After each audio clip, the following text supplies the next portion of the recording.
I, 52F, have been with my boyfriend, 53M, for 30 years, and last night after dinner, he finally proposed to me. He simply walked towards me holding a box and asked me to open it. Inside was a ring, and I had pictured this moment a million times, but I never thought I'd feel so apathetic. My boyfriend then said that he was retired, not by choice by the way, but I'll get to that, and wanted to kick back and enjoy life with me, and he would love to do it all with me as his wife.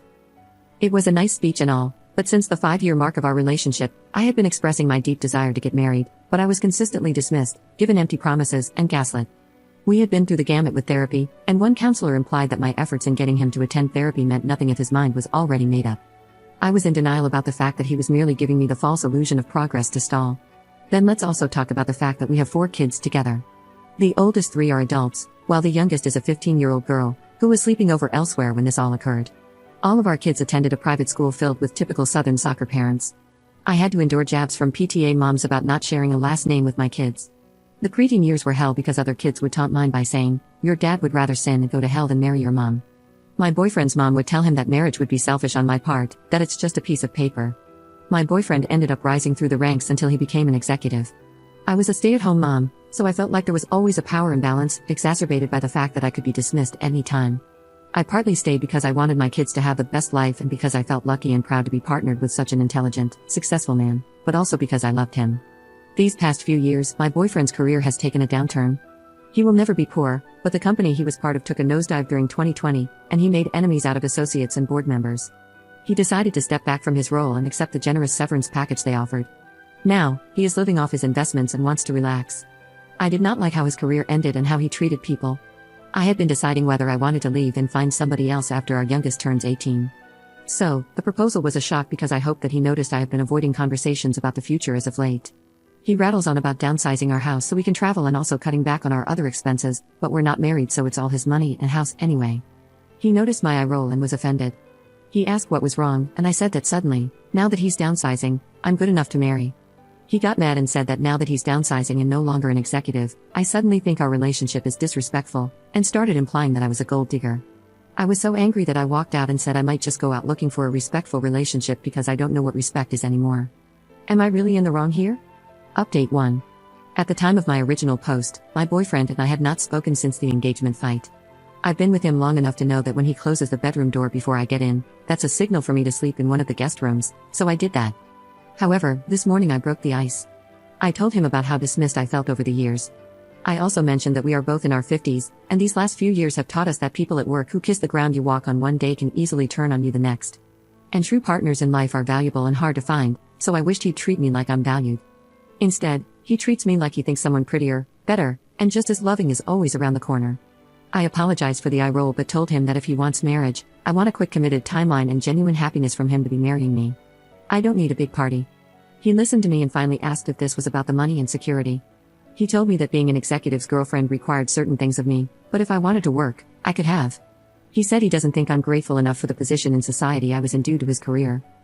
But he's not mad about the eye roll. He said he didn't succeed by being that sensitive.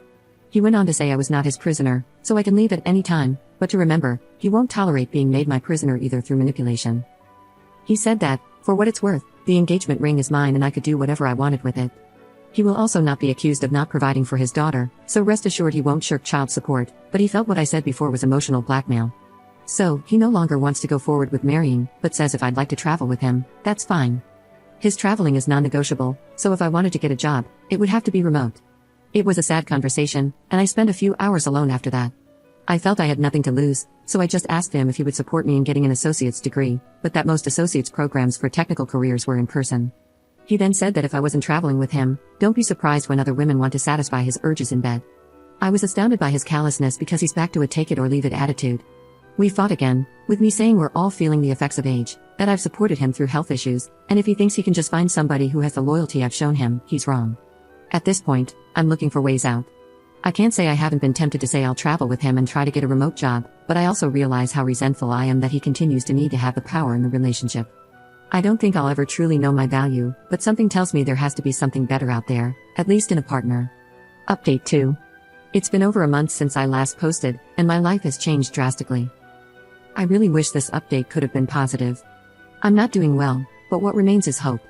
Hope in the kindness of others, my grown kids, employers, courts, even my kid's dad. Hope and the value of love that I've given so freely to my kid's dad, because I was raised to believe that even those who don't appreciate the love I've given them will eventually self-actualize and pay it back. Here's what has happened since. Since my kid's dad accused me of trying to keep him emotionally imprisoned, I tried to show him that I valued his freedom. I gave him his space and showed that I could live life without trapping him. I started doing that right after our discussion, and his reaction was anger. After our talk, he started glaring and picking fights over everything: the speed at which I did housework, my spending within his set allowance, which he promptly cut to nearly zero. He even asked for the ring back during an argument. I took the comments on my post to heart. In particular, advice telling me that if I was badgered, I should refuse to leave the house. Just a few days after our conversation about the engagement, he picked a fight and accused me of ignoring him. He said he wanted me out, and I said no, that I deserved to be here. He responded by having a lawyer send me a notice telling me to vacate that day. It happened so quickly that I was too shocked to react. My kids were torn between dad's bluffing and try to leave, but now he's filed to evict, so it's up to the courts now. I tried looking for legal aid, but the person I talked to was cold and implied that my status as a mom and partner wouldn't protect me from eviction. I've tried sending out applications for office jobs but was told by friends to be kind to myself because if one rejection comes, something better will be along. My adult kids suggested I apply for food stamps, and I haven't out of shame. They said if I do and dad and I no longer live together, the government will help me collect child support. My grown kids said they can't risk upsetting their father. My oldest told me a gas station was hiring for the night shift, and he'd try to help once he graduated. Just when I decided to be grateful for the job, they rejected me after an interview where I feel I spoke well. That hurt, but I keep having hope because every day there are new remote and non-remote jobs posted, saying they'll train the right candidate. I'm applying to every corporation it seems, with hope that one of them will take a chance on me, give me an interview that I will ace, and see me as someone pulling herself up. I know my boyfriend wants me to beg, but I don't know if that would make him drop the suit. I just don't know anymore. I am in my corner of the house trying to keep things normal and applying like it's a job. I don't know what else to say, but that ends my update for now. I maintain hope and dignity. Update 3. The unconscionable has happened. A judge is letting my ex-boyfriend evict me. A judge who is supposed to uphold the laws of fairness, morality, and for years I assumed kindness, found in favor of my ex-boyfriend. My head is spinning. I have not found a job yet, and I did everything right. I applied to hundreds upon hundreds of marketing jobs online.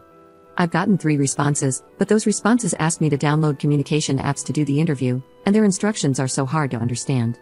I don't do well with non-concrete directions, so I got too aggravated to respond. However, at this point, I'm desperate enough to interview even there. I have taken the advice to apply to non-marketing jobs. My older daughter wrote me a resume for an office assistant job at a church that only offered 8 to 10 hours a week at $2 over minimum wage. I got called for an interview, and the pastor of all people seemed disappointed after seeing me and greeted me with a different tone than he greeted the next applicant who came in, a woman in her mid-20s. Horrible behavior from a mid-30s man. He even called me ma'am in this apprehensive tone. I did not get the job, but I feel bad for whoever does. I only have a few days before a sheriff arrives. I called my kids for help. My legal aid attorney predicted I'd only get visitation until I have a stable place, and child support would likely be enough to only partially pay for living in a motel, so I needed to quickly get a job. How can the world treat a mom like this? My adult kids arranged to meet me and told me there's a reason even their grandma called my ex an alley cat. They offered to sneak food from dining halls when I visit and lend me clothes for interviews, but said their dad laid down the law with regards to sending money. They said that it's not my fault, and they've seen it themselves as they grew up, where they face bullying and watch people like me who are kind be scorned. And in all that instability, accomplishments and money were the only constants, and that has made them emotionally apathetic. But it's hard to fix because it goes hand in hand with the overactive sense of self-preservation they've acquired. They blame it on watching how self-preservation got their dad far, and the lack of it crushed others.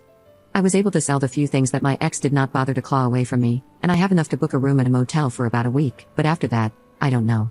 I asked my newly 16-year-old if she'd want to stay with me when I get a motel room. She started crying and begging her dad to let me stay. I will fight for custody with every ounce of strength I have, but I'm guessing her siblings are telling her to enlist self-preservation and stay with her dad. I understand, I do, but she still needs her mom. I'm in contact with a shelter. Hopefully, I can find somebody who will fight for me to get housing, but I don't know what my future holds.